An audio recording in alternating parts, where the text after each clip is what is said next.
Nestled in the serene landscapes of Somerset, England, the story of Catherine Wells-Burr began as a promising narrative of love and dreams.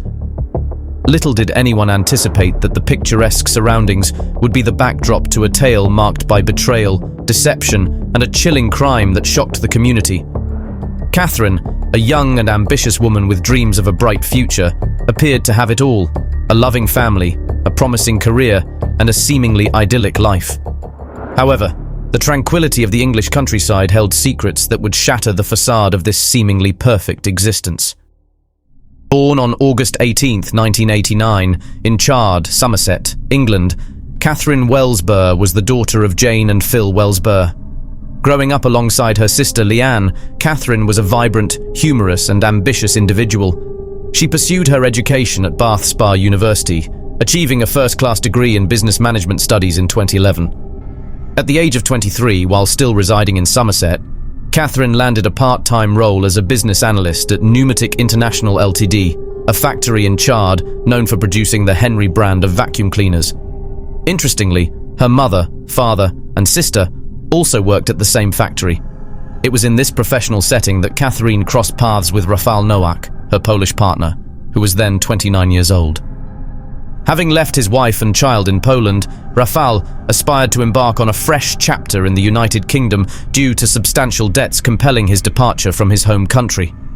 At the time he crossed paths with Catherine, Rafał was already romantically involved with another woman named Anna Lagwinowicz. Unbeknownst to both Anna and Catherine, Rafał was engaged in a dual relationship, maintaining a deceitful facade. Eventually, the complexities of this double life caught up with him, rendering it untenable to sustain the charade while cohabiting with Anna. Ultimately, Rafał chose to commit to Catherine, taking steps such as purchasing a house together and outlining future plans. Amid a stable relationship and having established a place of her own, a content Catherine harbored significant aspirations. Driven, bright, and determined to succeed, her life took an unfortunate turn in September 2012. On a day when Catherine failed to appear for work, concerns escalated. Rafał, who commenced his shift earlier than Catherine, noted her absence and approached her boss, expressing his unease over the unusual behavior. Both employed at the same plant, Rafał couldn't shake the sense that something was amiss. Upon returning home after his shift, Rafał discovered Catherine's absence, along with her car no longer in the driveway. Anxious and perplexed, he reached out to her family, initiating a search for her and the missing vehicle. Jenny, Catherine's mother, was overtaken by a dreadful feeling, trusting her maternal instincts that something was awry. Revealing that Catherine had been receiving threatening emails from her ex-boyfriend, Rafał expressed deep concern for her both physically and emotionally. He shared that she was genuinely afraid for her life, raising worries that she might have taken harmful actions. Faced with this distressing information, the family reached a pivotal decision to contact the police. While awaiting the authorities' response, Rafał and Catherine's family chose to remain at home, providing mutual support and solace to one another as the police initiated an immediate search for Catherine. Catherine's burned remains were found in her vehicle on a nearby road, approximately 7 miles from her residence. Authorities deemed the cause of death enigmatic upon initial inspection. Investigators conducted interviews with Rafał, Catherine's friends, and relatives to gather more information. The police reassured the family that such inquiries were standard procedure, emphasizing the necessity to explore all aspects of the case. According to Rafał, the night preceding Catherine's disappearance was unremarkable. They engaged in routine activities, such as grocery shopping, returned home, had dinner, and then retired to bed. Rafał's peculiar conduct during his stay with Catherine's family raised concerns and set off alarm bells. Some aspects of his behavior seemed perplexing.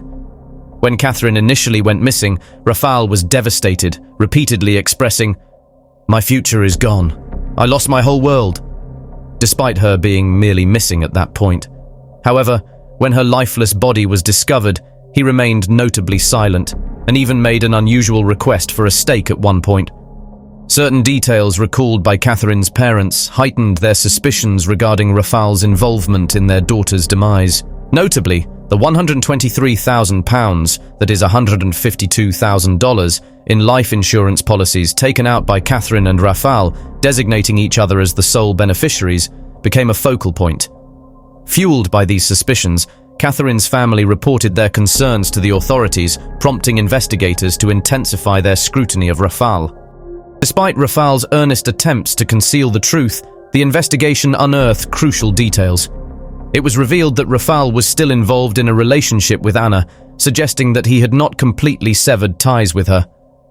Text messages exchanged between Rafal and Anna played a pivotal role, showcasing Anna's expressions of anger and jealousy in her responses. Additionally, these texts exposed that Rafal and Anna had been clandestinely meeting for the past few months. The police delving into Rafal's history unveiled intriguing aspects of his life in Poland, where he had previously faced charges for driving under the influence and assault on a female. Simultaneously, investigators scrutinized Catherine's background, discovering her membership on several adult dating sites. This revelation seemingly contradicted the perception her loved ones held of her. However, further analysis by authorities indicated discrepancies, as her online profiles did not align with the content of the phone texts and email messages they examined. It appeared that false casual sex profiles had been fabricated on those platforms. Upon deeper investigation, the police uncovered explicit photographs featuring Catherine's face digitally manipulated, reaching out to men for casual encounters. Some of these images were dated months before the tragic event. Curiously, on the night of her demise, Catherine purportedly sent a message to her alleged secret boyfriend. The authorities successfully traced and identified Catherine's final text message on the night of the murder. The post-mortem findings indicated that asphyxiation was the cause of death. Police deduced that the victim was probably killed in her residence, potentially smothered with a pillow while asleep. Subsequently, her car was transported to a secluded location and set ablaze around 6 a.m. Notably, Rafal, who had to report to work at 5:30 that morning, was ruled out as the perpetrator, having a solid alibi. With Rafal eliminated as a suspect, the question remained, who drove the victim's car and set it on fire? Investigators at the crime scene noted that Catherine was clad in shorts, raising doubts about the notion of someone donning pajamas to rendezvous with a lover. The autopsy, crucial to completing the puzzle, unearthed a vital detail. The murder victim had undigested food in her stomach, prompting forensic experts to deduce that she could not have been killed after 5 a.m. Therefore, the estimated time of death was narrowed down to between 2 a.m. and 3 a.m., a time frame when Rafal was at home. With mounting evidence against Rafal, he was apprehended by the police. Despite having a solid alibi, authorities sought to determine if he had an accomplice. The text exchanges between Rafal and Anna convinced law enforcement to also arrest Anna, considering the possibility that she might possess information or involvement in the case. While both were in custody, the police traced the phone supposedly used by Catherine to send a text on the night of the murder, leading to Anna's car. Additionally, authorities managed to track Anna's movements in the days leading up to the murder. Surveillance footage revealed Anna and her 38-year-old uncle at a gas station with a gas can, raising suspicions of their potential involvement in setting fire to the victim's car. This development suggested the presence of a third conspirator in the unfolding investigation. Catherine, envisioning a lifelong commitment with her partner Rafal, was tragically unaware of his sinister intentions. Rafal, with a plan to secure her life insurance money and their jointly owned house, was suspected of strangling Catherine early in the morning. Meanwhile, it was believed that Anna and her uncle, Tadeusz Dmitrizyn, 38, transported the victim's car to a remote location 7 miles away at 6 a.m., setting it ablaze. Rafal maintained an unassailable alibi as he was diligently at work during the critical time frame. Deceptively, Rafal informed Catherine's family of her disappearance, feigning genuine concern while seeking solace from them. Rafal, Anna, and her uncle meticulously orchestrated a murder plot over several months, crafting an elaborate backstory to mislead the police. The planning involved creating fictitious accounts on dating websites with explicit photos, engaging in deceptive text conversations with random individuals to set up cancelled meetings and various other strategies. Recognizing that deception would only take them so far, Rafal and Anna each sought to shift blame onto the other. Rafal accused Anna of murdering Catherine out of jealousy, while Anna claimed that Rafal had arranged for a hitman to kill his fiancée in exchange for insurance money. During the trial for the murder of Catherine Wells-Burr, the court overheard the accused confessing their love for each other. This revelation led the court to conclude that the two had colluded in planning the murder and were not coerced into carrying it out.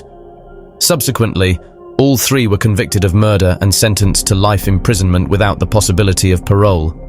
After the verdict was delivered, Mrs. Wells-Burr, Catherine's mother, said, "Leanne, the victim's sister, Phil, the victim's father, and I are here today because of the cruel, callous, wicked, evil, and sickening act of murder against our beautiful Catherine." Catherine was an inspirational, amazing, caring, kind, intelligent young woman who had her whole life ahead of her with so much potential after gaining her first-class Bachelor of Honours degree in Business Management at Bath Spa University. We were all very proud of her and the person she had become. The hatred shown to her has truly shocked us, especially the hatred shown by Rafal, a man who was meant to have loved her. Catherine's untimely demise left a void in the hearts of her family and friends. The pain they bear is a testament to the gravity of a crime that shattered the tranquility of the English countryside. In the aftermath, the community gathered to remember Catherine, a vibrant soul lost to a senseless crime, and to support each other in the face of an inexplicable tragedy.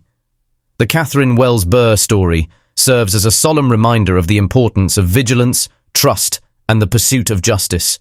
May her memory inspire conversations about safety, resilience, and the collective responsibility we bear for the well-being of those we cherish. If you found this video compelling, leave a like, and your thoughts in the comments. Be sure to subscribe and check out our other videos.